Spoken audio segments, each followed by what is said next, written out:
Light the beam, because it's time for Nerdy for 30, podcast where we talk about nerdy-ish movies for 30-ish minutes. We are here with another installment of the Summer of X-Men. Today, we are going to be talking about X-Men Apocalypse. But before we dive into that, let's do some introductions. You know me. I'm Kevin Bauer, a.k.a. the Critic's Choice. With me, as always, is my faithful co-host, the People's Champ, Tim Cack. Just had to turn off the AC, but I'm here. Hey, me and all the listeners really appreciate everything that you do for this pod, Tim. Thanks, man. I am sweating it out here, putting it all on the line. We are in a race against time before my room gets hotboxed and I die. I'm gonna look like that man that Wolverine saved in the bottom of that well when the nuke went off, just all burnt up and shriveled. That's gonna be me. Oh my God. I was thinking you were going to be like Senator Kelly in the first X-Men movie where he just gets so liquefied that he melts into a jellyfish. I wish I had that kind of moisture. I've been hydrating all day.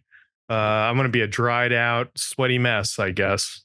If we ever do a Twitch stream, we should just do us in our respective recording locations, just trying to out-endure the other person to see who can bear with getting the sweatiest the longest. Yes. In August, we need to go live and just see how many hours we can do with no heat in our rooms. Just turn them into, well, you have an office. I'm recording like in my room. So I'd have to sleep here at night too. So I would just like sweat it out on like a Tuesday, just getting all gross, making a little sauna, and then it'd be like, time for bed. Time to get under the blankets and curl up. I don't think that would work for me, but we'll figure it out. A hot car, maybe? Hot car. Oh, hot car pod. That'd be terrible. That's how. Hot car pod. Well, it's a variation on when people have a challenge to put their hand on the car the longest. You know what? Yeah. We're not talking about cars today, though. We're talking about X-Men Apocalypse, or rather, we are doing everything we can to avoid talking about X-Men Apocalypse. Tim, what is your 5-second take on this movie? I was just thinking about how funny carpool karaoke would be if the AC didn't work. And he's driving around like superstars and just sweating his ass off. Can you imagine? Oh God. If they actually had to use a car that one of the members of the crew had, not a writer, not somebody who's making, a decent amount of money. Like, what's like the boom mic guy pulling? What's his car like? Probably $32,000. That's what I'm saying. He's taking the bus. Paying people more. I think so. Let's do it. We should all unionize as workers, like the X-Men do. Come together where the sum of our parts is greater than any individual could be, Kevin. That's your 5-second take? My 5-second review of X-Men Apocalypse. After Days of Future Past, this feels like a real return to form as far as like a real team X-Men movie goes. Like once again, the team is coming together to be greater than the sum of their parts against a more powerful foe that's ultimately defeated by just a more powerful X-Men. The intention seems good, but the end result is meh. And I'd argue nothing very exciting happens. Kevin, I'd love to put you on the spot right now, right off the bat. Please. So we have, in this movie, we have the Quicksilver speed scene, and then we have Magneto killing everyone. Mm-hmm. What's the third coolest thing that happens in this movie? Oh, that's a tough one. See, the hard part about this is that it presumes that there are 3 cool things that happen in this movie. Yes, those 2 things are very cool. The lone thief that I had in this movie was the moment where you think that they have, let's see, when was this? This was right before Apocalypse blew up the X Mansion. So they connect with Apocalypse using Cerebro. You think that they've escaped because Apocalypse is on the other side of the world, but Apocalypse just shows up. That is kind of badass. I don't know that it's good from a storytelling standpoint. I don't know that it's done especially well, but it is the one thing that I didn't remember about this movie that had me on the couch going, oh, okay, that was kind of cool. You don't see that coming. that is kind of cool. And I really like that Magneto, they because they appear and then they take Charles Xavier, and Mhm. Magneto's the one who grabs his chair, and Xavier's like limp in the chair, and Magneto is like dragging him towards them. And something about it is reminiscent to X2, where he's like just manipulating Charles to kill people. Like there's moments when Magneto cannot bring himself to go against Charles Xavier. And then there's other moments kind of haphazardly throughout the series where he will kill Charles Xavier without a thought. Yeah. And I don't know, that I thought that was pretty dramatic of him dragging his friend and just basically giving his friend over to the enemy. And I don't really know what changed his mind, but it did. That's old Magneto for you. Starts out, as a good guy who is forced to be a bad guy who does the right thing in the end, I guess, after murdering a bunch of people in between. He's a real character. Kevin, what's your 5-second review of X-Men Apocalypse? Tim, my 5 second review of X Men Apocalypse is We'll rewind real quick. rewind to that. My 5 second review. Oh my God, I can't talk. It's been a long day, and I blame part of this on the fact that I had to watch X Men Apocalypse today. My five Yes. second review of X Men Apocalypse is that you can tell a lot about an X Men movie by watching the first 5 minutes. And the first 5 minutes of this movie sucked. I don't even remember what the first 5 minutes is. It's just them in Egypt. That's my right? point. Yeah, it's just them in Egypt. It's a whole lot of nothing with these different mutants. Apocalypse falls down a chasm for 45 minutes. It's the world's deepest. It's so deep that if he had fallen down this shaftway, he would have just come out the other side of the world. There's no way anything on the planet is this deep for how long he was falling. I wrote down the first 5 minutes of a couple other X-Men movies. The first X-Men movie and First Class both start with Magneto in the Holocaust, both extremely affecting scenes. X-Men 2 opens with that incredible Nightcrawler White House fight. Wolverine Origins opens on a Civil War era soap opera. That's the first sign that something's gone horribly wrong. I kind of liked it, but yeah, I like when they go through the ages, but I that's don't like fun. the soap opera. Oh yeah, it does start with like, "I was your dad the whole time." Yeah. That's We get a weird. dad reveal in the first 5 minutes. That's no good. Uh, Kevin, if there's one thing I've learned through cinema, it's that the modern day Egyptian people, if they find something in the ground, they'll worship the shit out of it. It doesn't seem to matter what it is, where it came from. They don't need to know anything about it, but they are there and they're clapping and they're moaning and they're having a great time. I gotta believe that this is just some weird stereotype that movies have just invented where they're just like Egyptians, there's pyramids there. They're probably like worshiping these pyramids constantly. I've seen no evidence in real life that that's true. Egyptian listeners, please come correct me on this if I'm wrong. Hopefully you can worship our podcast like that someday. But I did catch myself being like, who are these people? They're just random. They're randos who are just worshiping Apocalypse now for some reason. I don't know. I don't get it. Yeah, there's a lot of lazy cultural shit in this movie, that very much being one of them. The other one that really sat wrong with me is, like I just mentioned, they've done scenes with Magneto and the Holocaust that are really well done and like moving and kind of like shockingly well pulled off for being extremely heavy fare in a comic book movie. The scene with Magneto going back to a concentration camp in this movie is not one of those scenes. This is something about it just felt wrong. Something just felt very offensive about the way that they were touching on that. Like, this movie does not have enough dignity to be allowed to touch on something that heavy.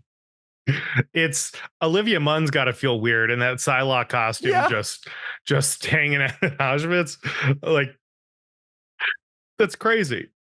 Yeah, dude, Psylocke in that costume at Auschwitz is Oscar Isaac is Oh wearing my purple God. makeup, blue makeup, that and he's just Ivan hanging is out there. looking motherfucker. I mean, Wow. Yeah, this has to be. Nobody had a problem with this when they were making it. Nobody's standing around in that room. Was it like a green screen and they didn't know that they were going to put a concentration camp behind them? Because if they didn't, like, how do you go to work that day? Because he does the thing at Auschwitz, and then the end of the movie is in Egypt, right? They're at the pyramids. Yeah. So somehow he pulls all the metal out of the ground in Auschwitz, and then that's not even relevant for the story because he's going to be in Egypt the rest of the time. Okay, I did want to ask you about this Mhm. because this seems to be a part of Apocalypse's upgrade. You know, Apocalypse is like, I can make you better. I'll power you up. And Mhm. he's got Storm. Did he make Storm that much stronger? I don't know. Maybe we saw a little wind before, so maybe he made her more powerful. Mhm. Psylocke, what did he do for Psylocke? Now she has two beams that she can point out of her hands. It seems a little dumb. Angel looks awesome. It's badass. That's the one horseman that makes sense, and it's the only one that's really like good in the comics. Is is that? And then Magneto, he doesn't power up Magneto. He takes him to this childhood trauma and has him dig into the earth and realize that he's more powerful, than he ever imagined. But I think this is kind of a reoccurring theme for Magneto. He's more powerful than ever imagined.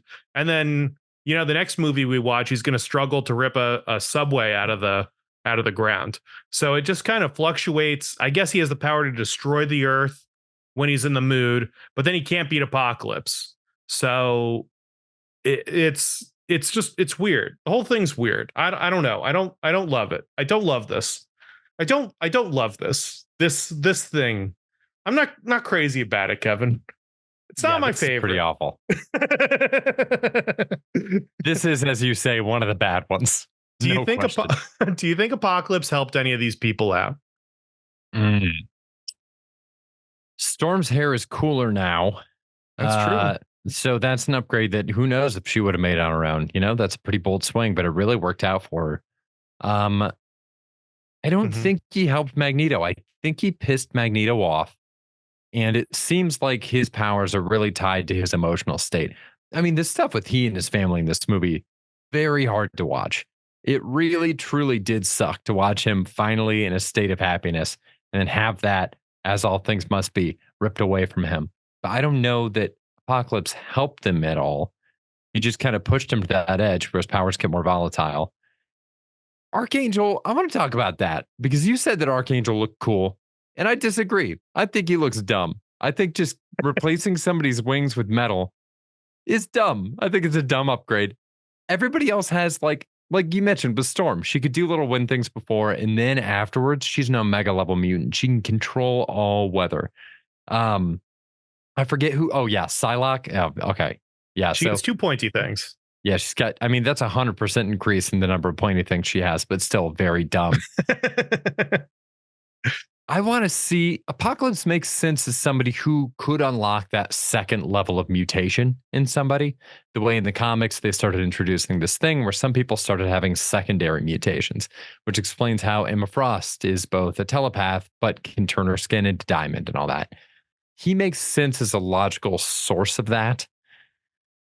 Also, kind of feels like maybe they were playing this idea of like the show My Hero Academia, where he kind of has that all for one ability to bestow or steal other people's powers. So maybe you explain it that way. But to just coat Huh. somebody's wings in metal, it just feels like there could be something cooler. What if he could turn into a big ass bird or like what do you upgrade with him? Give him like a I don't know, a halo and the ability to throw beams of light at people. We can do something better than just your wings are metal now. I think Angel is in general just one of the most useless X-Men. No He's question. just he's probably aged the worst out of all of them. Cyclops, not great. That he has he can't look anyone in the eyes, and all he gets to do is shoot a laser beam. Like there's a lot of Avengers that can shoot laser beams. Yeah. There's a lot more X-Men that shoot like beams of some kind, I guess. Uh So that's a bummer, but this guy just has wings, and there's plenty of people in the Marvel universe that can fly without wings. He's pretty useless. There's no offense, there's no nothing. I remember in Heroes, if you ever remember that show, one of the guys could fly on it, and someone's like, "Why aren't you a superhero?" And he's like, "What the fuck am I supposed to do when I get there?" Yeah. He's like, I don't know what am I, how am I supposed to help at all? And I think about that with Angel all the time. He's got these wings that apparently can get burned off pretty easily in a little electric cage match, but he did lose something and it was taken from him. And in some way, Apocalypse gave it back in a way that I don't think he does for the other three characters. So in that sense, it made sense for me. I also like the fact I feel like they're doing the best they can with Angel. I think it's interesting to make him a bad guy. And he's obviously more dangerous as Archangel, where he can throw knives and cut into stuff. That's kind of neat. Sure. So I don't know. They backed a bad horse, but at least he limped across the finish line. My biggest beef though is not Angel. Well, it is Angel. Biggest beef in this is that there's cage fighting. Angel is a master cage fighter. He's kicking all kinds of ass. And before Nightcrawler shows up, he defeats the Blob. There is no world, and I was Googling this after, where like I'm on Reddit, like everyone's asking the same question. There's no world where, especially non-Archangel, regular old guy with wings defeats the Blob. It's not possible. It's not happening. It's not realistic. I don't know how they expect us to believe that. It's dumb. Angel versus Nightcrawler is kind of an interesting battle because they're both kind of useless in a similar way. Yeah. And so they're on a similar level, I think. But yeah, him beating the Blob is kind of a weirdly unforgivable Marvel beef of mine. It's really bizarre. I'm trying to think now, maybe if we suspend our disbelief to the extent of our ability, maybe we say that it's just the guy they cast isn't believable as somebody that could be like a master cage fighter. If there was somebody else, like if you gave Mike Tyson giant angel wings, do you think he could take down the Blob? It'd be interesting at the very least. Just That'd giant be angel awesome. wings on Mike Tyson. Think about like even somebody like a little bit smaller but more aggro, like Conor McGregor. He's like, he get wings, he's up in your face. I guess it would be cool. They're also in a cage that's like electrocuted, and I guess they can't escape it. Nightcrawler can't teleport out of it for some reason. And I think there's maybe a scenario where they're outside and they're on top of a building, and Angel knocks them off or like into something. Maybe there's something like that. But it looks like they're just going fist to fist, and that's not crazy. I don't even think that's the character. It's just kind of he's just kind of a dud. I do think they could have leaned more into these characters losing a thing and Apocalypse promising to give it back. He's kind of promising Magneto revenge, I guess. But Apocalypse and Storm, but Psylocke and Storm are just there because, you know. It's weird. It's just a Psylocke also, she gets this weird villain treatment at the end when everybody's leaving the scene of the battle and they show her just kind of lurk in the shadows and then walk away as though maybe she's going to be the big bad of the next X-Men movie.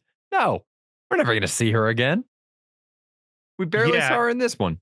It is more of the silent Asian woman stereotype, which is just kind of uninteresting. But Psylocke doesn't talk in this. It seems like kind of a bummer if you're Olivia Munn and like signing up to do a thing. You survive, you could be brought back in a sequel, and then you're just not, and there's really just nothing there for your character to do. It's a little bit disappointing. I don't necessarily find any of the fighting in this cool either. I mean, we're kind of recording this back to back with Dark Phoenix. I'd argue there's some cool fighting in Dark Phoenix. Apocalypse, nothing really comes to mind. Beast, this is like a running theme on this pod for me. Beast looks so stupid all the time. There's no scenario where Beast doesn't look dumb. When he fights, it's stupid. He like jumps funny. Like that's his thing. He looks like a Muppet. There's nothing cool about Beast. And then when he's not the Beast, he's Nicholas Holt, and there's nothing cool about Nicholas Holt. It's just, I don't love it. I don't love that at all. It's the Uh, Harkonnen drop soldier effect that we talked about in Dune too. They should not have done practical effects for this because it looks silly as hell. It looks so silly. In Days of Future Past, there's the scene where Beast first attacks Wolverine when he comes into the mansion, and they use the practical effects to have him like gallop down the hallway at him. But they also clearly had him start right at the edge. He's coming around a hallway. They clearly had him start right at the edge of the hallway instead of giving him like a little bit of leeway to lead up and build into it. And so you basically see his first gallop, and it's so slow and gentle and controlled by wires. Just it's like the one instance where I'm like, just make it CGI. Just make me believe that he could fuck somebody up. yeah, yeah. Um, I I agree. I do also on the Magneto scenario where he's Mhm. off and he's living his life. I think it's very cool. It seems like he's doing well. He probably owns. I don't think he rents, so he's doing okay. He's doing Got a great. wife, got a daughter. The daughter's power is to control animals, or at least to speak to animals, which is pretty neat. And um, it made me think that there's probably a more natural. It made Magneto's powers seem more natural than what I normally think of them as. And I Mhm. guess maybe there's no logic to support this at all. I'm wondering what you think of, like, when I think Magneto, I think modern, I think steel, I think the future. But then his daughter can speak to animals in nature, and then he ends up ripping this metal out of the ground, out of the earth. It seems like there's kind of this theme in this one of him being more like an earthbender as opposed to Oh. like like a I don't know, like a techno wizard guy or something like that. Sure. Yeah, no, I see that. I understand it seems more tied to the Industrial Revolution, but Tim, if you remember right, the Iron Age was from 1200 BC to 550 BC, immediately following the Bronze Age. We're talking about Wow. a time period marked by the widespread use of iron and steel. So it is something that humanity has been turning to since before the birth of our Savior, Lord Jesus Christ. Thank you. Praise be his name. Tim, Jesus Christ, mutant. The first mutant, I think. I did love that they were like, oh, he's the four horsemen. He got that from the Bible, or maybe the Bible got it from him. Incredible, incredible stuff. We need that more in all of our Ah. movies. I do also want to commemorate or like give flowers to the archer in the group of angry villagers who somehow got two humans for the price of one. He somehow shot the daughter and the mom in a way where it went through both of their hearts at the same time. Incredible bad luck for them, or maybe incredible skill for that guy. Yeah, that was Hawkeye. Yeah, Not that was canon. That Hawkeye. was Hawkeye. Cut down in his prime. It is kind Gosh, of fascinating. They've done a lot of that stuff with historical revisionism in this, where like in Days of Future Past, they suggest that Magneto killed JFK. yeah. Always fun. Always very fun Well, then he was like, "I'm trying to save him." because he was a mutant. Yes, that's great revision. I love anytime comics like mess with history like that. I think it's so fun. It's a good time. Uh should we talk about the school explosion? Let's talk about the school explosion. It's incredibly cool. That's got to be one of your thieves, right? Yeah, I mean, it's the Quicksilver scene. I'm a little bummed that they pretty much copied the Quicksilver scene exactly. I mean, I guess the variation on this one is that you see Quicksilver moving extremely quick, whereas in the first movie, he's moving pretty much normal speed around all the stuff that's super slow mo. But the stuff they're doing is really fun. The dog stuff, the like throwing the mattress and the blankets out the window, the kid who's going in for a kiss at the top of the building, and you can see that girl's horrified face. That kind of stuff is so cool. Um, it's it just sucks that all of the things surrounding that explosion happening suck. I remember looking this up on YouTube and being really excited to watch the scene again. And then I remembered at the end of it when it cuts to Nicholas Holt going, "Oh, Alex was closest to the explosion." It's like I just flashed back to all the other parts of this movie and it disappointed me. What do you mean? Just because I don't like really any of this movie outside of probably this scene and maybe just that scene. There is one other moment I like when Professor X meets up with Moira again, but Moira has no memory of him and he's asking Yeah. about her husband. And he's like, "And do you have a husband?" And she's like, "Oh, he's not in the picture anymore." And Professor X just goes, "Good, good." That's maybe the only other moment of this movie I like. Dude, Professor X is kind of funny. When he chooses to be, James McAvoy crushes it. I love the scene with Cyclops where Mhm. he's like, "Show me what you can do. Do not be afraid." And then he like Yes, the takes off tree. his blindfold and just obliterates a tree and then puts his thing back on. And just Uh, Professor X just starts talking. "My grandfather planted that tree when he was 5 years old. I remember swinging from the branches as a child." The whole thing just like collapses and rips apart. Like that to me feels like the kind of humor they should be doing a lot more of. yeah. Uh is just kind of like, yeah, what is that? How do you even describe that? I was thinking it's kind of like dry and British a little bit. Yeah. Yeah, I like that. It's lighthearted in a way that we don't get to experience a lot in the X-Men movies. And I think anytime it comes along, people love it because so much of it is so like grimdark. And I mean, in the early ones, they're actually dealing with heavy subtext, so it makes sense. In the later ones, they seem to just be grim for the sake of making a serious superhero movie. But we'll save more of that for Phoenix. What did you think the Quicksilver house exploding scene? I love it. They should be doing this in every movie now. You know, this is a major flaw in Dark Phoenix is they don't do it. And it seems crazy. You're right. It is kind of the same thing, but it's an easy formula that we all want to see.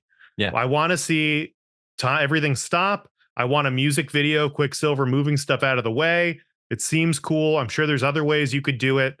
You know, pick a random song and then a location, and you've pretty much got it. You know, Yeah. the Bee Gees staying alive, and it's going to be in the Space Needle. Let's do that. Let's have him evacuate an entire skyscraper to staying alive. Boom, Oh my done. We've God. got it. I'd watch it. Around Uh, the World by Daft Punk, and he's literally running to different locations around the planet while doing a lap around the world. that'd He be gets great. a croissant in Paris. He gets a little bit of pasta in Italy. There's five bombs hidden around the planet and in each major city, and there's a 10-second countdown to defeat them all. Yeah, and he's just going around diffusing all of, like, that That's all could I be need. there. It's You've already broken just the reality of this world by introducing this character. He cannot exist in this story, Mhm. or else every single thing would be, well, Quicksilver could have fixed it. And so they intentionally write him off in a way that's very frustrating in kind of all these movies. Well, he twisted his ankle. Well, he's stuck now. Well, he got knocked over somehow. You know, like they come up with a dumb reason to eliminate him. But if you're going to have him in this, give us the thing we want, and they do in this one. They don't in future ones, and it's a bummer. I think he's a fun OP character. Oh, big time. Stuck Now was I'd love to definitely the watch it more. funniest of those. Oh, I'd love to help out in this fight, but I'm stuck. Yeah. He doesn't have that thing. It's maybe one of the biggest things. They don't show him having that like famous Flash superpower where he can kind of vibrate his way out of something. He's Hmm. not that overpowered. So Well, you get stuck. I think in Marvel and DC, they've got different approaches to this, right? Like the Flash taps into the Speed Force, which is kind of magic, or like the Phoenix energy. So he just taps into this thing and is connected with it, and then is just moving at a speed that can get him to travel through time. Whereas Mhm. I think Quicksilver's bit is that he is physically that fast.